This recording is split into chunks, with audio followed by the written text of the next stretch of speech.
So in last week's video, we got scammed on Facebook just a little bit by a sob story.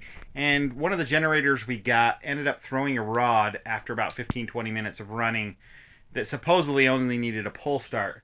So we're going to find another engine, swap it in, and make it run.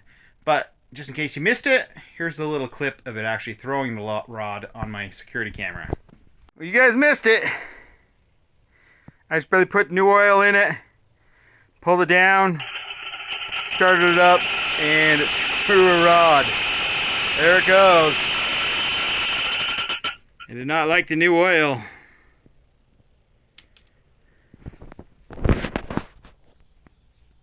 Yep. The rod is sticking right out of the block. Huh. Well, I guess I shouldn't have put new oil in it.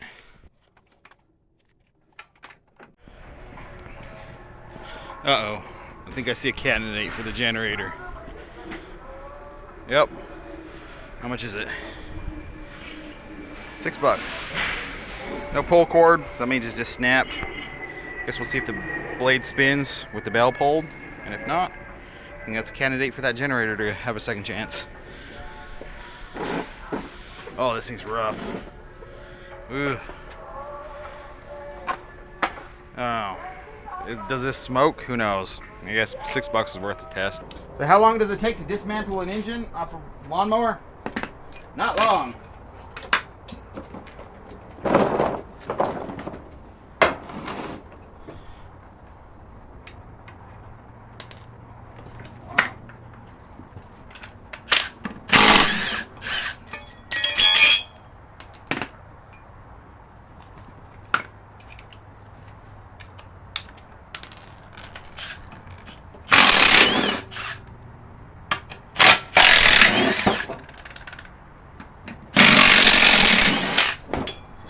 Time.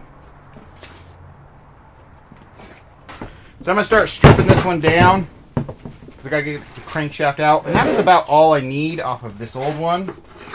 Other than, there's a on-off switch. And then there's a little manual choke. I don't think this one has a manual choke. That all comes with carb. So the whole carburetor, this whole system, we rip the brake and stuff. But I'm just going to start dismantling this whole thing to get it to a position to work on. First, you can always tell what kind of life an engine had by looking at its air filter. Let's see. Oh yeah. You guys can't see yet. There we go. This is the life this mower had. But pretty clean on the back. So the air filter saved this one. Wow. That's dirty.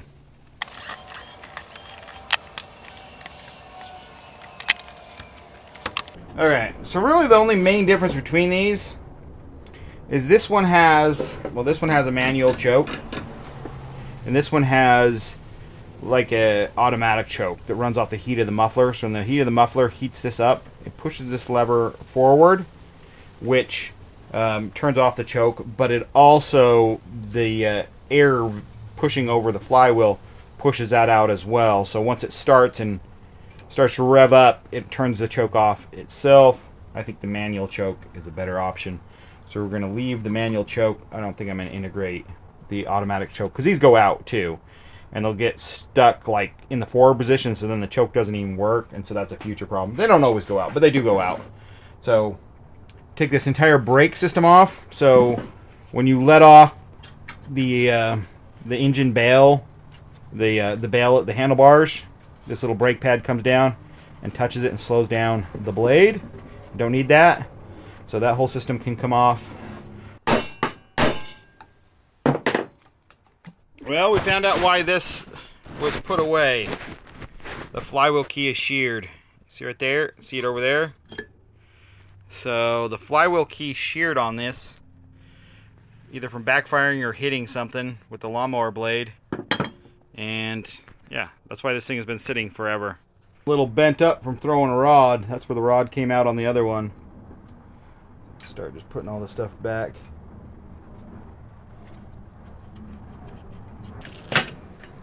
There we go.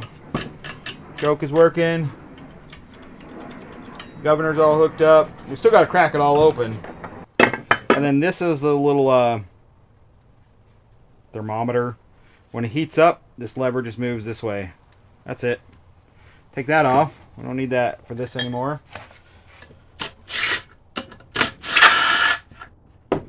Take out this muffler.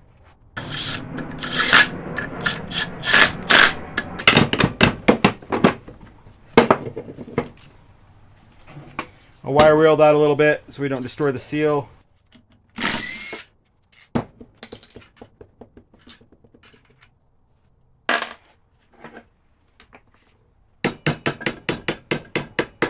There we go.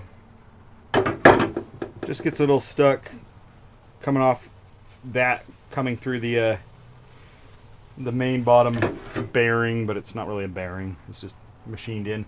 Anyway, I gotta clean up a little bit. Got too much dirt around for the inside of an engine to be exposed to. So I'm gonna clean up for a minute and then start assembling the other pieces. This is your governor. Looks fantastic. Our camshaft.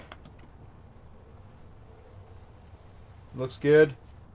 Under slow speed, the cam will, the little push rod will hit that and bump it out, and you lose a little bit of compression, but under speed, this throws itself out and moves out of the way. Flush it out as good as possible.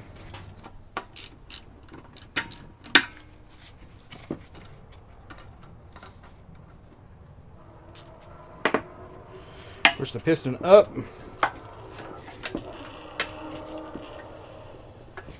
The top of its stroke.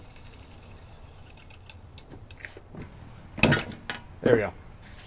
Crankshaft out. Let's grab the other one. The bore actually looks pretty dang good. I don't really see any scuffs. Huh. I think we're good. Here's a lawnmower crankshaft. And these are usually 7/8 and they come in, sometimes they're shorter or longer. A little bit. This is a generator crankshaft. Virtually all generators, they always have like a tapered shaft that locks them into the rotor and keeps the rotor centered, because there's not a bearing generally on the other side of the rotor in a lot of cases, not all cases. But so this one, it's not perfectly smooth, but it's dang close. Doesn't look like there's any aluminum on this one right here, but I think we can polish that up no problem, and I think that rod will not care. So I'm just going to polish that up. You can, if you have aluminum stuck to the crankshaft, you can do things like dip it in muriatic acid. I find, and I learned this technique from an old timer, wood. You take wood and you can use wood and not scratch this, and just run wood up and down, and you can pick off aluminum pieces. You guys get the idea.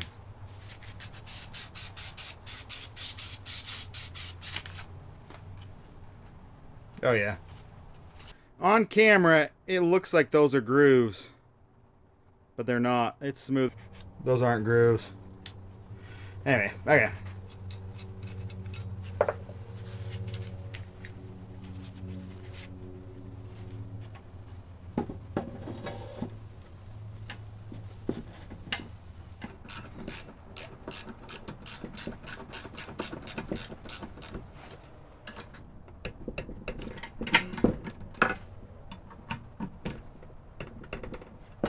Those are never as tight as you think they should be with the torque specs.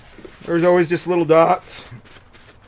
And you just line up the dots with crankshaft, camshaft. There we go. This one has a little groove on it. If it was a metal camshaft, it would have a like a dot in the middle. But it can move back and forth, but it needs to be positioned right where the tip of this rides on the governor spring. This will work just as good as a factory gasket. Take it, eyeball what you're doing, ball peen.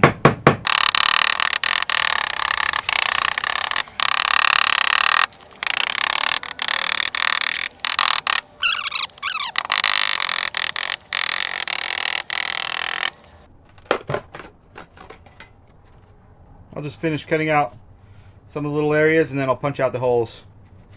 but it cuts out 90% of it. You can cut out all of it.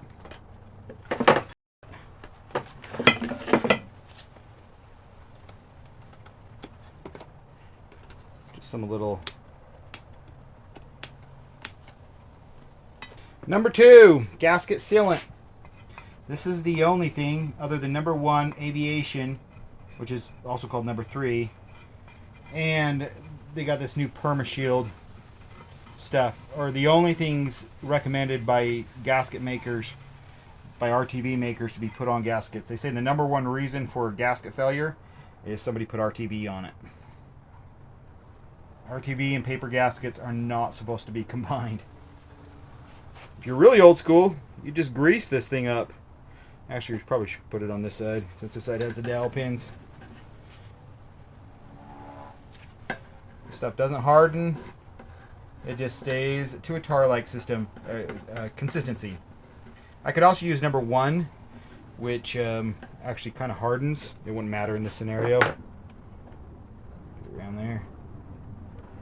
How am I doing it wrong? There we go.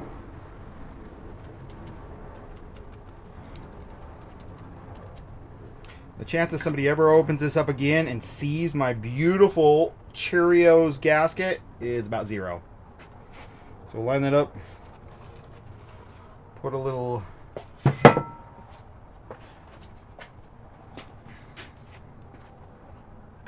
assembly lube on those 2 parts.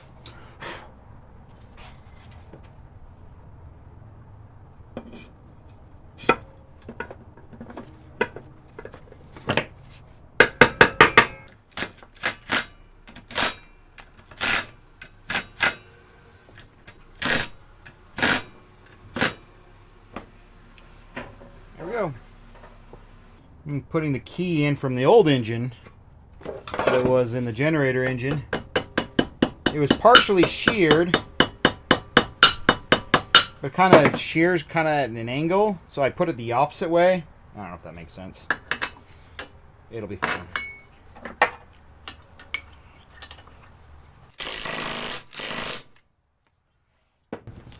And this is rubbing against there. I'm like here grinding. There we go. Beautiful. I just blew out that air filter. I don't know if you recall, but the engine this generator had on it didn't come with an air filter. And the cost of an air filter goes right into any profit margin that could be made on this thing. The $6 I paid for that mower, that pretty much eliminated most of the profit margin already. My labor apparently is completely free. Okay, so we went from a 6.7 foot-pounds, which is about 5 horsepower, Craftsman Gold, to a 5 horsepower Coleman Power Mate. So put this one on and go from there. So this rotor locks on to that tapered shaft right there, but I have to stick it through here first. So that's what I am doing. I don't know if I can show all that. Stick it through.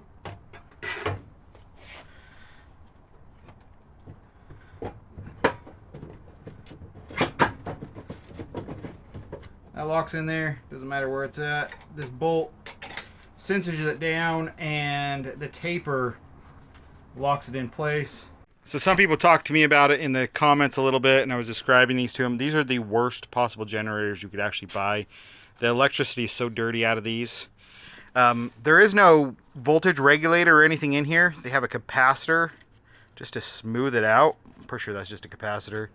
That's it. Usually there's what's called an AVR, automatic voltage regulator, that keeps the voltage. This one, the faster the engine goes, the way higher the voltage goes, the lower it goes, which isn't ideal.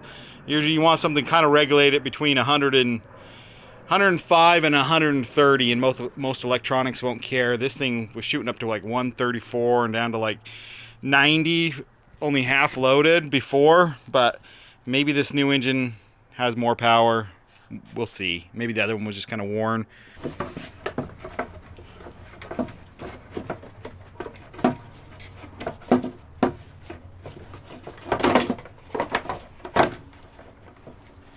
You got fresh oil in it, which the last time we did this, it did not like the new oil. Well, I think it didn't like cooling down. I can show you a little bit better in detail. I didn't show you too much on the other video, but when it was nice and hot, the aluminum rod was pliable. When it cooled down, it was what it was. A nice cold start, and it just shattered it. It failed just right on this oil passage. This bolt right here was actually loosened up. The threads aren't stripped about that far. Right there. So I think this got so hot that it galled and seized itself to the crankshaft. And we unlocked it. And then doing so, when it started running, it had wallered itself out a little bit. But it had loosened this bolt right here from the heat. And as we went, it just sat there like this and just went around and around and kept just egging itself out until we shut it off and it cooled down. And then this is no longer malleable because it's all just room temperature. And we started it back up and immediately just bang bang. That's usually the hardest thing. Running the momentum, it just keeps going. But the initial startup is the hardest, and I think that's what just bang bang and probably separated one half and then just the other half. Ginger's ready to pounce. Okay. Flip it on. Choke.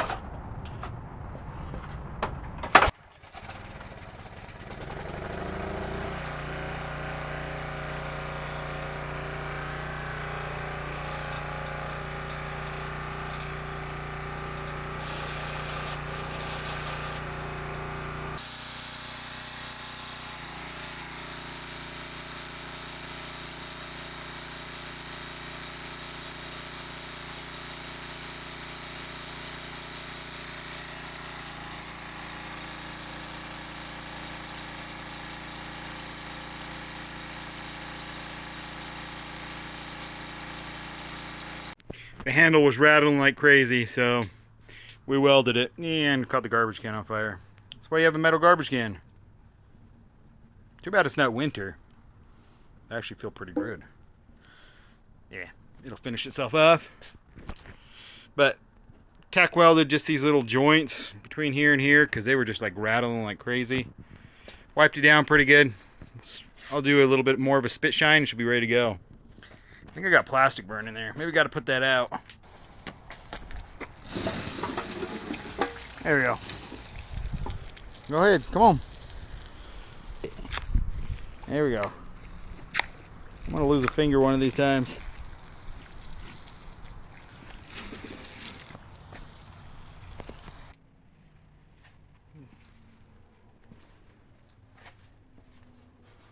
Cleaned up pretty nice. And now we got an extra, I guess, good crankshaft for something.